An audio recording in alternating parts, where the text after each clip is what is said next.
I think the community around motorcycle culture is what actually gets me interested in motorbikes.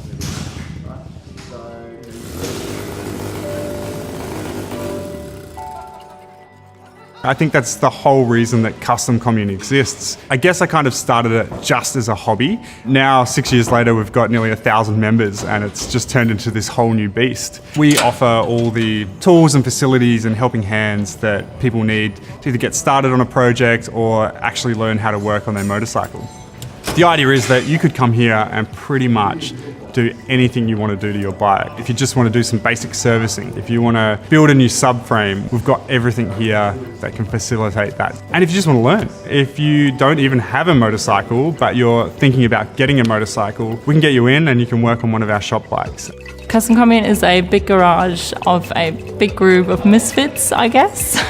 Everyone is very different here. When I came to Kustom Kommune, I understood that motorbikes can actually be creative projects to people, which I really liked. So when we first launched, we just kind of had this concept.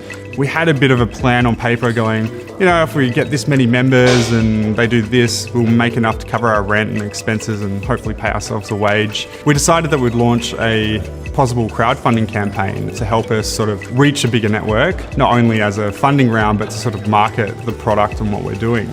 We managed to raise $35,000, I think it was, on our very first campaign, and that was April 2014. And then it kind of grew from there. The more people spoke about it, the more people experienced it, the more people that came in and decided just to be a part of the community. And as soon as I came here, I just understood that it's much more than just big guys on Harleys. It was more about the whole community here. My main passion project here at Kustom Kommune is definitely to change the whole stereotype, because the balance in between male and female riders who work on their bike is still very different, definitely much more male dominant, and I really want to change that. So I started the Women's Wrench Night, which is a monthly free wrench night for females.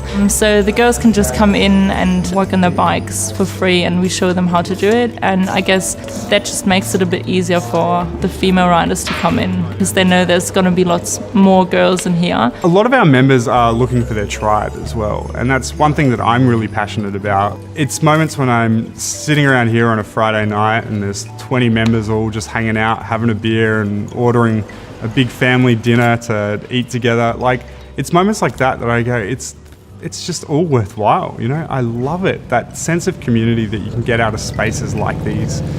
There's nothing else like it.